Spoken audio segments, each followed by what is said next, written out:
ನಾವು ಏನೇನೋ ಅಂದ್ಕೊಂಡಿದ್ವಿ, ಆದರೆ ಅಂದ್ಕೊಳ್ದಿರೋದೆಲ್ಲ ಆಗೋಯ್ತು ಲಕ್ಷ್ಮಿ.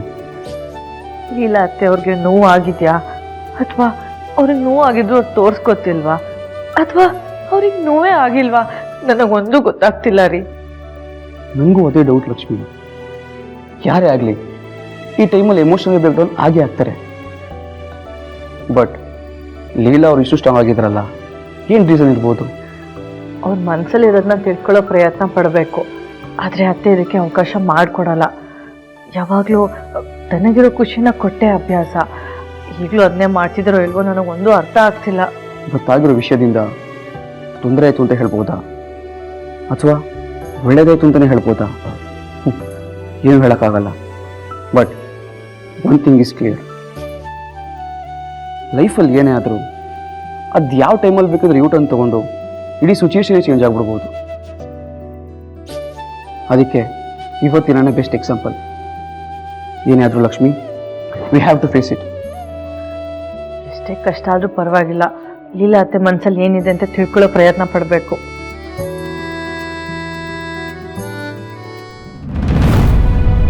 ಅದು ಅಲ್ಲದೆ ನನ್ನ ಅಂತರ ಅಲ್ಲ, ನಾನು ಪ್ರಾರ್ಥನಾ. And more over first time ನನ್ನ ಲೈಫ್ ಅಲ್ಲಿ ಇವತ್ತೇ ನಿಮ್ ಮುಖಗಳನ್ನ ನೋಡ್ತಾ ಇರೋದು.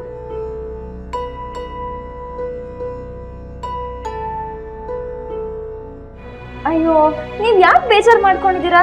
ಅಂತರ ಅಕ್ಕನ ನಾನು ಸಮಾಧಾನ ಮಾಡಿದೀನಿ, ಅವ್ರು ಆದಷ್ಟು ಬೇಗ ಹುಷಾರಾಗ್ತಾರೆ. ನೀವು ಸುಮ್ಮನೆ ಟೆನ್ಷನ್ ಮಾಡ್ಕೋಬೇಡಿ. ಬೆಳಗ್ಗೆಯಿಂದ ರಾತ್ರಿವರೆಗೂ ನಾನು ಅವ್ರನ್ನ ಚೆನ್ನಾಗಿ ನೋಡ್ಕೋತೀನಿ. ನೀವಿದ್ದಾಗ ಕಿರ್ಚಾಡ್ಬಿಟ್ರಲ್ಲ, ಆಮೇಲೆ ನಾನು ಅವ್ರಿಗೆ ಸಮಾಧಾನ ಮಾಡಿದೆ, ಎಲ್ಲ ವಿಷಯನೂ ಎಕ್ಸ್ಪ್ಲೇನ್ ಮಾಡಿದೆ. ಅವ್ರಿಗೆ ಅರ್ಥ ಆಯ್ತು ಅನ್ಸುತ್ತೆ. ಆಮೇಲೆ ಸಣ್ಣ ಪಾಪು ಥರ ಮಲ್ಕೊಂಡೇ ಬಿಟ್ರು. ನೀವೇನು ಟೆನ್ಷನ್ ಮಾಡ್ಕೊಡಿ, ಅವ್ರು ಆದಷ್ಟು ಬೇಗ ಹುಷಾರಾಗ್ತಾರೆ.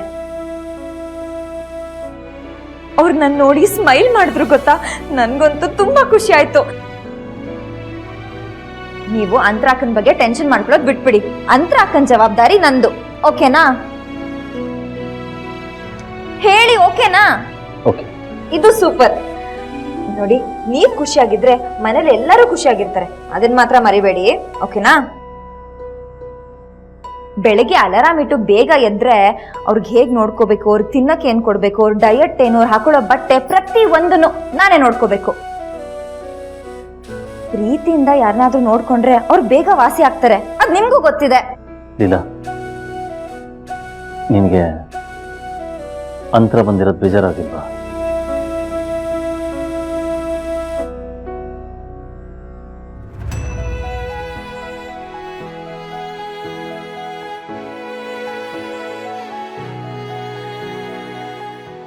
ನಾನ್ ಯಾಕೆ ಬೇಜಾರಾಗ್ಬೇಕು? ನಾನು ಎಷ್ಟು ಖುಷಿಯಾಗಿದ್ದೀನಿ ಗೊತ್ತಾ? ಅದ್ ಹೇಗಂದ್ರೆ, ನಮ್ ಜೇಬಲ್ಲಿ 50 ರೂಪಾಯಿ ಸಿಕ್ಕರೆ ಖುಷಿ ಪಡೋಳು ನಾನು. ಅಂಥದ್ರಲ್ಲಿ ಬರೋದೇ ಇಲ್ಲ ಅಂತ ಅನ್ಕೊಂಡಿರೋ ಅಂತರ ಅಕ್ಕ ಮನೆಗೆ ಬಂದಿದ್ದಾರೆ ಅಂದ ತಕ್ಷಣ ನಾನು ಖುಷಿ ಪಡಲ್ವಾ? ಖುಷಿಯಿಂದ ಕುಣಿದಾಡ್ಬಿಟ್ಟಿದ್ದೀನಿ. ಅಂತರ ಅಕ್ಕ ನನ್ನ ಸೀಕ್ರೆಟ್ ಫ್ರೆಂಡು. ಅವ್ರ ಫೋಟೋ ಮುಂದೆ ಹೋಗಿ ಎಷ್ಟು ಸತಿ ನನ್ನ ಫೀಲಿಂಗ್ಸ್ನ ಎಕ್ಸ್ಪ್ರೆಸ್ ಮಾಡಿದ್ದೀನಿ.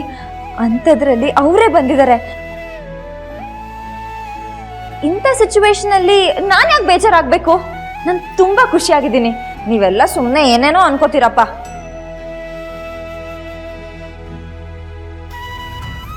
Thanks Leela, thank you so much ನನ್ನನ್ನು ಅರ್ಥ ಮಾಡ್ಕೊಂಡಿದ್ದಕ್ಕೆ.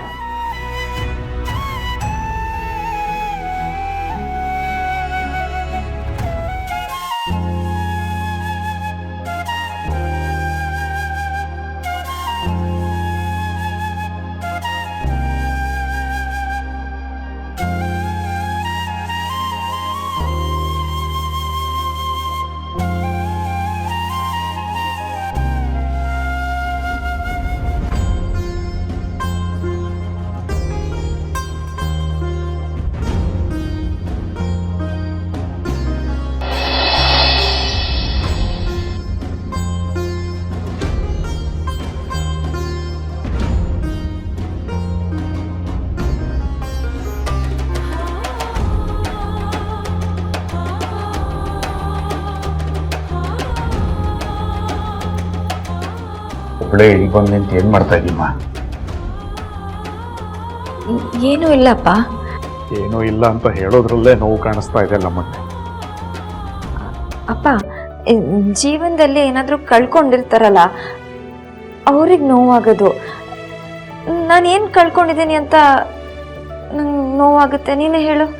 ನಿಜ ಹೇಳಮ್ಮ, ಏನೂ ಕಳ್ಕೊಂಡಿಲ್ವಾ? ಪ್ರವಾಹದಲ್ಲಿ ಉಕ್ಕಿ ಹರಿಯೋ ನೀರಿಗೆ ಅಣೆಕಟ್ಟು ಕಟ್ಬೋದಮ್ಮ, ಆದ್ರೆ ಒಳಗಿಂದ ಉಕ್ಕಿ ಬರೋ ನೋವಿಗೆ ಯಾವ ಅಣೆಕಟ್ಟು ಕಟ್ಟಕ್ಕಾಗತ್ತೆ ಹೇಳು? ಇಲ್ಲ ಅಪ್ಪ, ನಾನಿವತ್ತು ತುಂಬಾ ಖುಷಿಯಾಗಿದ್ದೀನಿ. ಯಾಕೆ ಯಾರಿಗೂ ಈ ಮಾತು ಅರ್ಥ ಆಗ್ತಿಲ್ಲ? ನನ್ನ ಲೈಫಲ್ಲಿ ಇಂಥ ದಿನ ಬರುತ್ತೆ ಅಂತ ನಾನು ಅನ್ಕೊಂಡೇ ಇರಲಿಲ್ಲ. ನಾನು ಅಷ್ಟು ಖುಷಿಯಾಗಿದ್ದೀನಿ.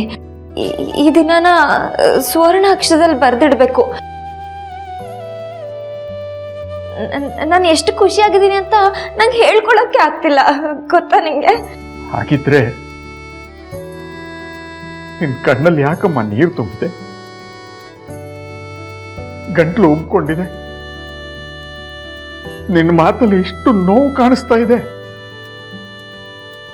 ಯಾಕಮ್ಮ?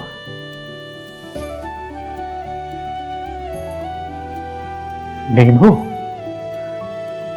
ಜೀವನದಲ್ಲಿ ಮೊದಲನೇ ಸಲ ನನ್ನ ಎದುರಿಗೆ ಕಣಮ್ಮ ಹತ್ತಿದ್ದು.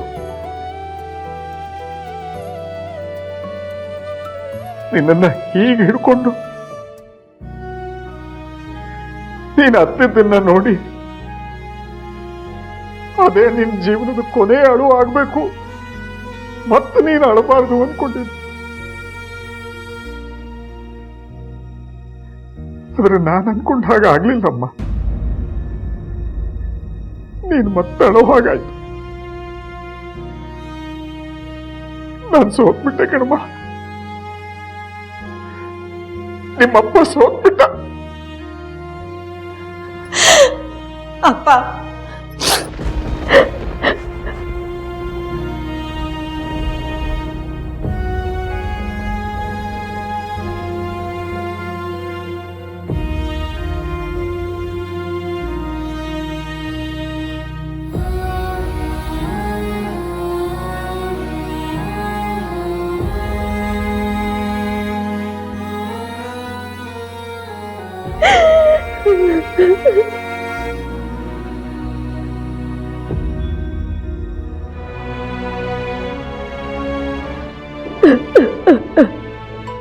ಬೇಡಮ್ಮ, ನೀನು ಅಳಬಾರ್ದು ನೋಡಿ, ಸಮಾಧಾನ ಮಾಡ್ಕೊ.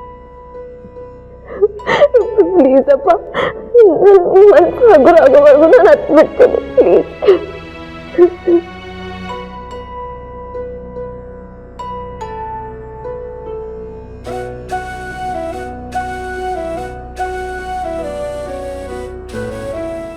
ಇನ್ನು ಗ್ಯಾರಂಟಿ ಹಿಟ್ಲರ್ ಕಲ್ಯಾಣ